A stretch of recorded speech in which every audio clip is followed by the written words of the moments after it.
Good afternoon, everyone.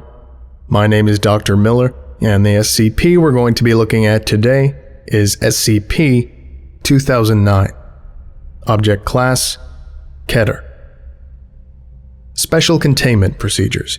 Samples of SCP-2009-2 are to be kept in refrigerated BSL-4 compliant storage at Biosite 98. Should an instance of SCP-2009-1 be required for testing or interview purposes, a single D-Class personnel is to be exposed to 3 grams of SCP-2009-2. Following exposure, the affected individual is to be contained in a BSL-4 compliant containment cell for a period of no less than 9 days, after which point it is to be treated as a new instance of SCP-2009-1. Infection of D-Class personnel with SCP-2009-2 is to take place only with the approval of at least 2 on-site Level 4 personnel. For the duration of testing, the instance of SCP-2009-1 is to be held in a BSL-4 compliant containment cell kept at 10 degrees Celsius. Humidity in the cell of SCP-2009-1 is to be kept at 0%. Foundation personnel are to wear Level A hazmat suits when interacting with SCP-2009-1 and are to undergo full decontamination following interaction. Following completion of testing or interaction, the instance of SCP-2009-1 is to be destroyed and its remains incinerated. Medical facilities, news media, and law enforcement are to be monitored to detect uncontained instances of SCP-2009. After confirmation and assessment of scale, Mobile Task Force Row 8, Mushroom Hunters, is to be dispatched to effect containment. Description: SCP-2009-1 is the designation for all instances of an anomalous male humanoid capable of asexual reproduction by means of spores. Instances of SCP-2009-1 are genetically identical and, prior to mutation, display no unusual physiology. Instances of SCP-2009-1 are fully sapient and are capable of socializing normally up until the point of production of instances of SCP-2009-2. Instances of SCP-2009-1 identify themselves as Thomas Huang. No instance exhibits knowledge of its anomalous properties. All instances also have a shared baseline of memories, including childhood and early adulthood taking place in the community of Pollinsby, California. If exposed to temperatures of more than 20 degrees Celsius and humidity in excess of 40% for a period in excess of 5 days, SCP-2009-1 will seek out a darkened area with preference given to tall buildings and places adjacent to high foot traffic areas. The body of SCP-2009-1 will begin to distend and split into thin chitin-based hairs. These hairs will be used by SCP-2009-1 to anchor itself to nearby walls, objects, and, if possible, draw limited sustenance from them. SCP-2009-1 will cease sapient activity, converting all of its energy to the production of SCP-2009-2. SCP-2009-1 will continue the production and release of SCP-2009-2 until it eventually dies of exhaustion. SCP-2009-2 is a microscopic spore created by SCP-2009-1, capable of infecting human beings. During a typical period of production, SCP-2009-1 is capable of producing 55 kilograms of SCP-2009-2.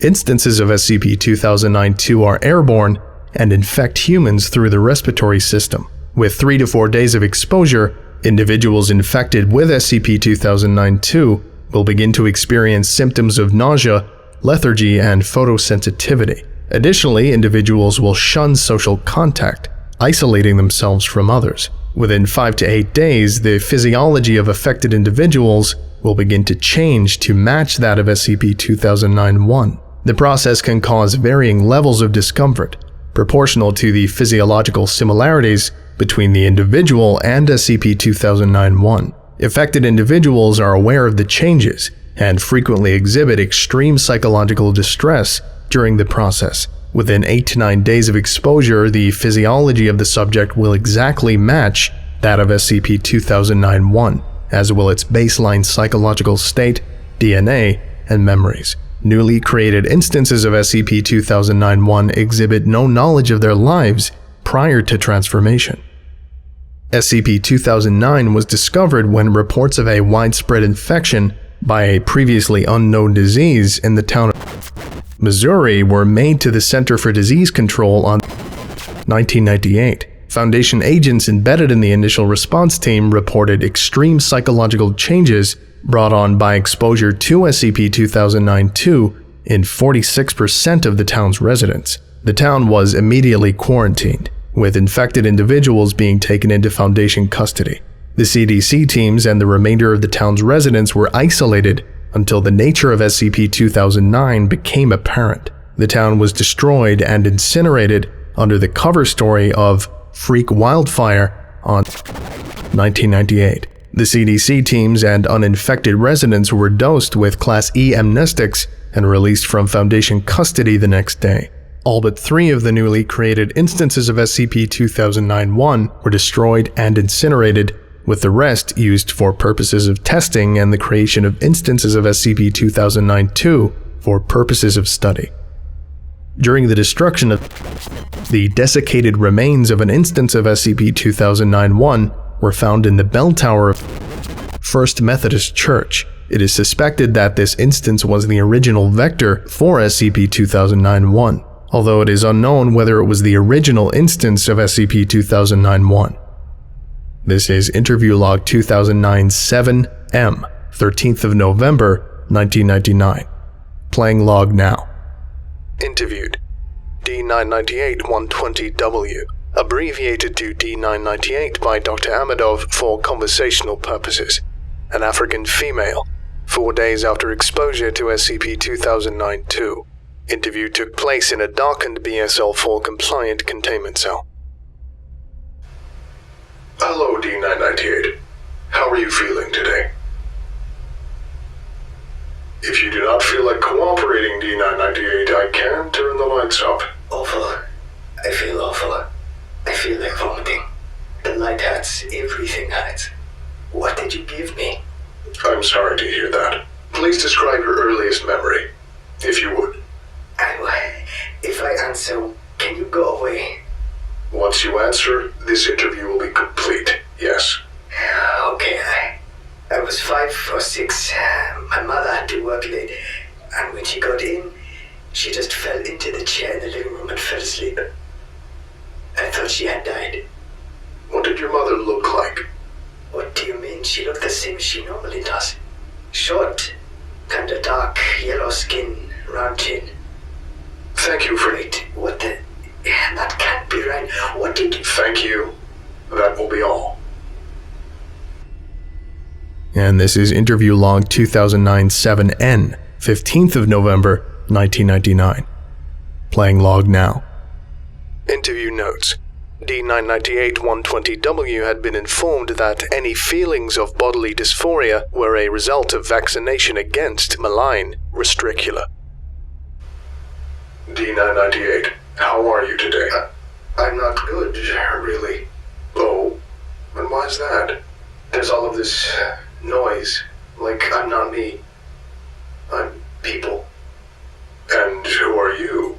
Thomas Wang. I mean, I know I'm Thomas Wang, but I keep remembering this stuff, like my dad dying when I was a kid or getting a C in art class, but it's not me. I'm from Pollinsby, not Columbus. My dad is alive. I mean, do you want to hear the weirdest part? Please. I remember stuff. Like girl stuff. Like having... You know what? Never mind.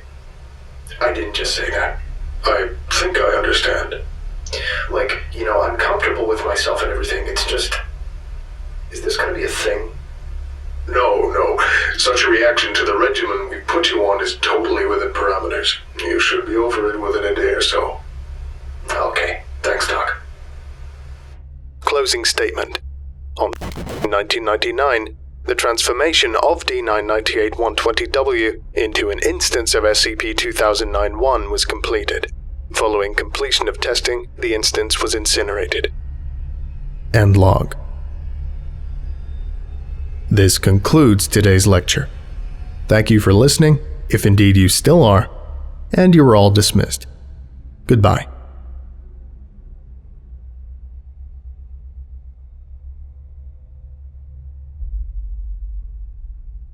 I would like to give a special thank you to Zargaran, The Morrigan, Ritalius, Karim El Ashmoy, Big Onion Bean, Sio Diodemnatus, Revenant, Brian Sanchez, Susser Hintern, Patrick Bailey, Matthew Gilmore, Eric Corbage, Kawaii Firekeeper, Longinus, Carcass Ethaqua, King Madding, James Saba, NJ Vojak, and Oblong Doucheboy. If you would like a special thank you at the end of each of my videos, and some other cool stuff as well, visit patreon.com/TheVolgun. Thank you.